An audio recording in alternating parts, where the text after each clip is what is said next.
یہ وہ گینگ ہے جس کو آج تک لوگوں نے نام سنا تھا، ڈفرینٹ واٹس ایپ گروپس کے اندر موجود تھا، لیکن کبھی ٹریک نہیں ہوا۔ تو چاکلیٹس اور گمیز ہیں، یہ بیسیکلی ڈانس کے لیے اور اس کے لیے یوز ہوتی ہیں، اور یہ ایسی چیزیں تھیں کہ جو ہم نے بھی پہلی دفعہ دیکھی اور آپ بھی میرا خیال ہے کہ آپ نے نہیں دیکھی ہوں گی۔ قیمت 60 سے 70 ہزار روپے ہے 500 پفس کی۔ ہم جس چیز کو ہاتھ لگاتے تھے، مثالہ جات میں سے نکالتے تھے، کہیں سے نکالتے تھے، تو کسی نہ کسی ڈرگ کی کوئی چیز باہر آ رہی۔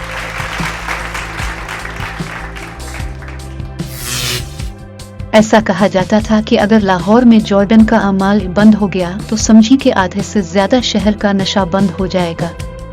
یہ کہنا ہے صوبہ پنجاب کے شہر لاہور کے پولیس افسران کا، جن کے مطابق بڑے پیمانے پر نشہ آور مواد فروخت کرنے والے ایک گروہ جارڈن گینگ کے خلاف آپریشن میں 6 ملزمان کو گرفتار کیا گیا ہے۔ پولیس حکام کا اندازہ ہے کہ یہ گینگ صرف لاہور شہر میں ایک دن میں 1 سے 1.5 کروڑ روپے کی لاگت کا نشہ آور مواد فروخت کر رہا تھا۔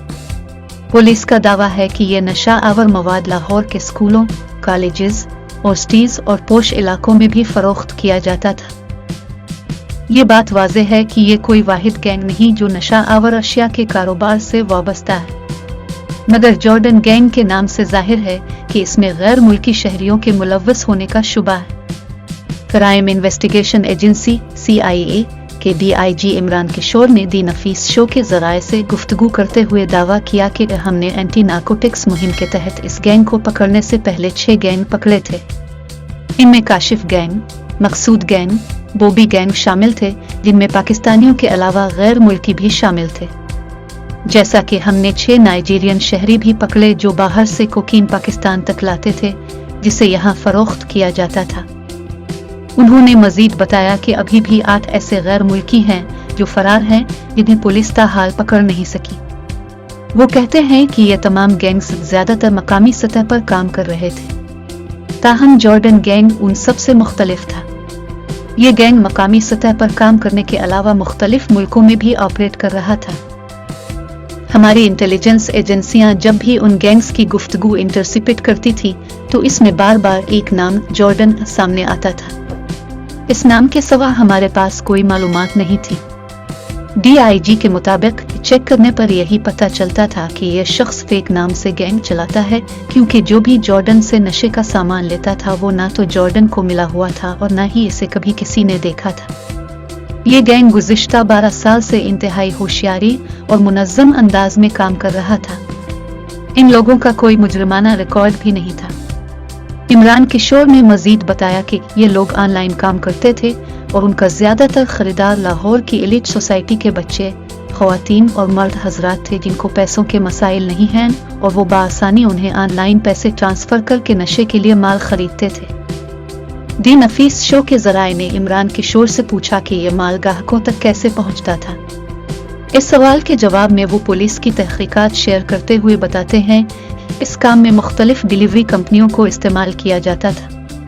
ڈیلیوری بوائے، جسے کچھ معلوم نہیں ہوتا تھا کہ پیکٹ میں کیا ہے، جا کر گاہک کو یہ نشہ آور مواد دے آتا تھا۔ اس دوران جب پولیس ڈیلیوری کمپنی سے پوچھتی تھی کہ نشہ آور سامان بھیجنے والے کون ہیں، تو معلوم ہوتا تھا کہ وہ اپنا جعلی پتہ اور شناختی کارڈ دیتے ہیں۔ پولیس حکام کے مطابق جارڈن گینگ کے لوگ مختلف چیزوں میں نشہ ملا کر بھی بیچ رہے تھے، جیسے چاکلیٹ، بیپس اور جیلی وغیرہ۔ پولیس کے مطابق یہ گینگ بعض اشیاء بیرون ملک سے سمگل کر رہا تھا جسے نوجوانوں کو فروخت کیا جا رہا تھا۔ پولیس کا کہنا ہے کہ ان کی معلومات کے مطابق اسکولوں اور کالجوں کے 270 بچوں نے اس گینگ سے کبھی نہ کبھی نشہ آور سامان خریدا ہے۔ CCPO لاہور بلال کمیانہ کا کہنا ہے کہ افسوس کی بات ہے کہ یہ تمام تر مال 1-2 انٹرنیشنل ڈیلیوری سروسز کا استعمال کر کے بھیجا جاتا تھا۔ یہ لوگ کچھ مال خود لانے میں کامیاب ہوئے کیونکہ یہ اسے ایسی چیزوں میں ملا رہے تھے جنہیں پکڑا نہیں گیا۔ بلال کمیانہ نے مزید کہا کہ ہم نے ڈیلیوری کمپنیوں سے بات کی اور پوچھا کہ کیا اب چیک نہیں کرتے، تو انہوں نے کہا کہ ہماری پالیسی نہیں ہے۔ CCPO لاہور نے کہا کہ ان لوگوں کو پکڑنے کے لیے پولیس نے پہلے اپنے لوگ ان کے پیچھے لگائے اور انہیں کہا کہ ہم اب سے مال خریدنا چاہتے ہیں۔ اس کام کے لیے ہم نے مقامی سطح پر کافی خریداری کی، جس کے ذریعے ان کے فون نمبرز اور بینک اکاؤنٹس کی تفصیلات ہم تک آنا شروع ہو گئی۔ پولیس آفیسر کے مطابق جارڈن گینگ کو پکڑنے کے لیے ان سے ہم نے 15 لاکھ روپے کا مال خریدا۔